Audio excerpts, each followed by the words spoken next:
Hi, this is Ronnie coming at you with a video.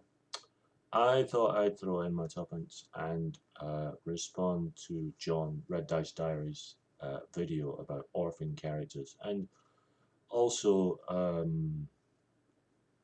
my view of some of the comments that video has gotten. Um, First of all, what do I think of orphan characters? Personally, I'm not a big fan. I don't like them. Uh, I can understand their place. Orphan characters, may I say, just from the definition, are those characters that have no family, no ties to the world, nothing, no sort of interaction with the world at all. They just appear, armed to the teeth, and seem only motivated by greed and bloodlust. Um, I can almost understand that character if you've never roleplayed before, and you're making your first character, and it's your sort of typical generic game, and you decide to fall back on a few old sort of cliches and tropes. As a first time game for a one shot, I can live with it. If it's a one shot, I can live with it. Anything more than that, no. Yeah, can't happen. The notion that um, you can only have orphan characters, this is from one of the comments, that only orphans would make PCs. People who have ties to the world wouldn't go out adventuring. It's just absurd. It's nuts. I'm sorry. I'm sure that guy is very passionate. I have to say that the person in question, I have not read all their comments.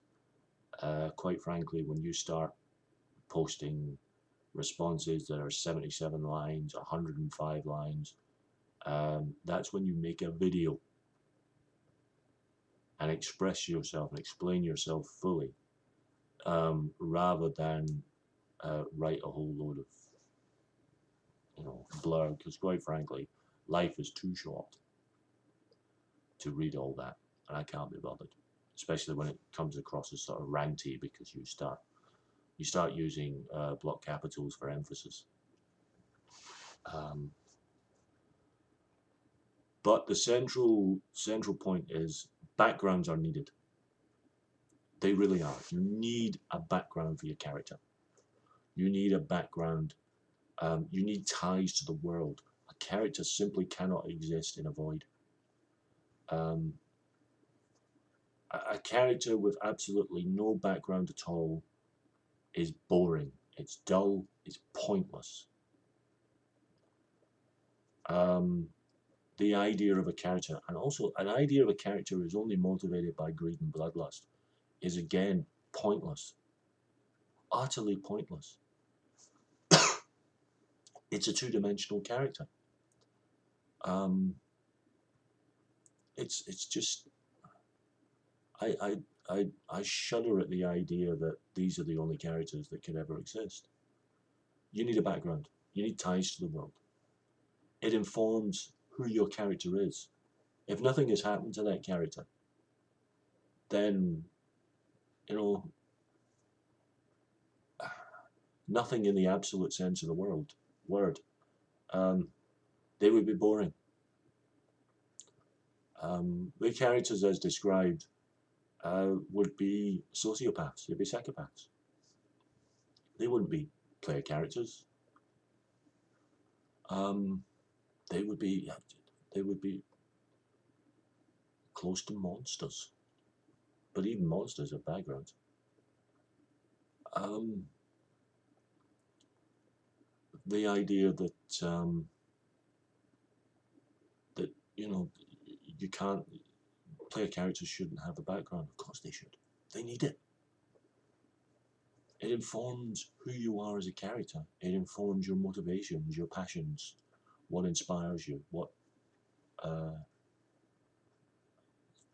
what sort of drives you, and it also gives great plot hooks for a GM to sew into a campaign.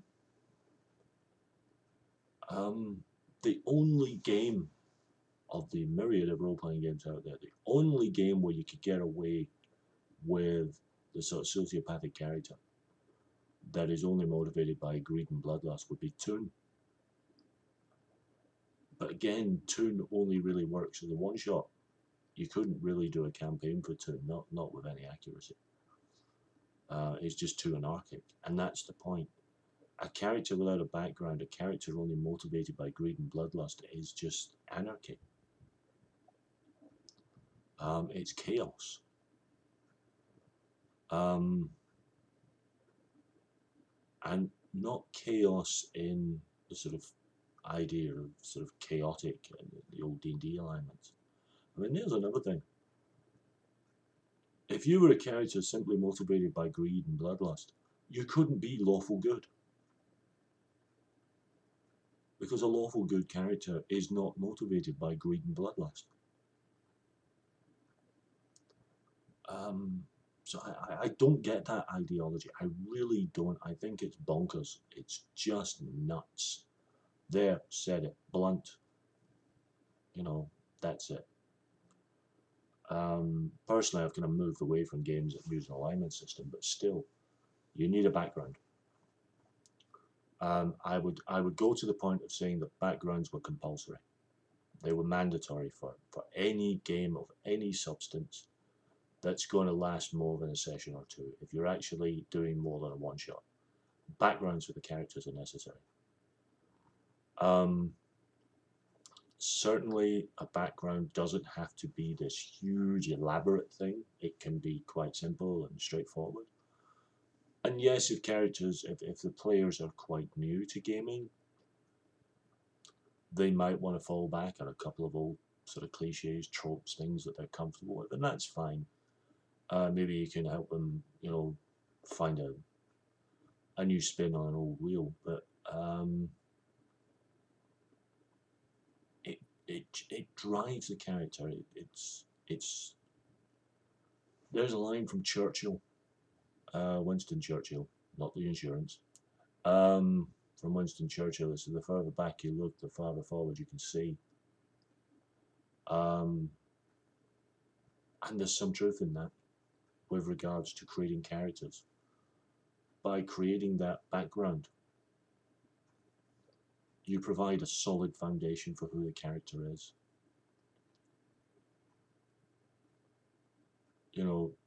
Going back to alignments, if your character is lawful good, why? If your character is lawful evil, why? The background tells you. It informs who they are. It informs their moral and philosophical outlook. It can drive a character. Why did they pick that particular profession, that particular class? What motivated that?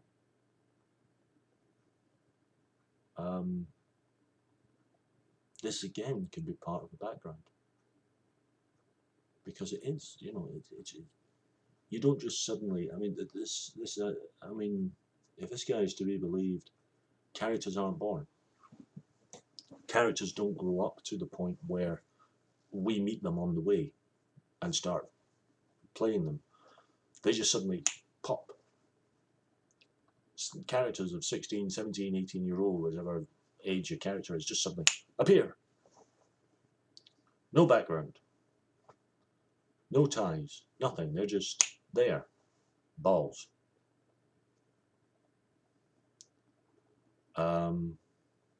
Who were they before we met them? Who were they before, how did they get to that point? We have a character sheet full of stats and skills. How did they achieve those skills? How did they achieve those, why is it they're super strong but, thick as two short planks, or, incredibly intelligent as, 98-pound weakling? Or maybe they're super smart and super strong, But how did they get there?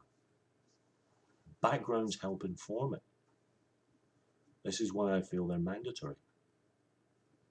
Our ties, and this doesn't have to necessarily just be family. Family is great. I love family. But family can be more than just blood.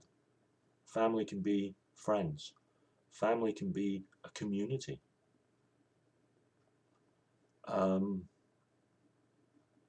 And just general friends and acquaintances. These are ties to our world. If you're playing a cleric or some sort of a religious character, a priest or a monk, you have ties. You have ties to your monastery, your order, your religious order.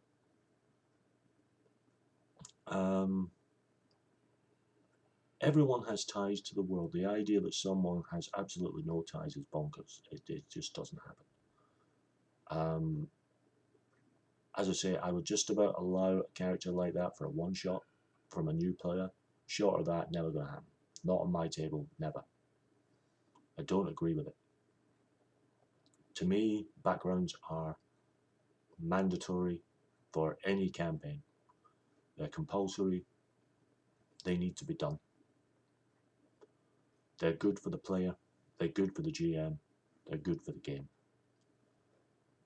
No background, no ties, no point.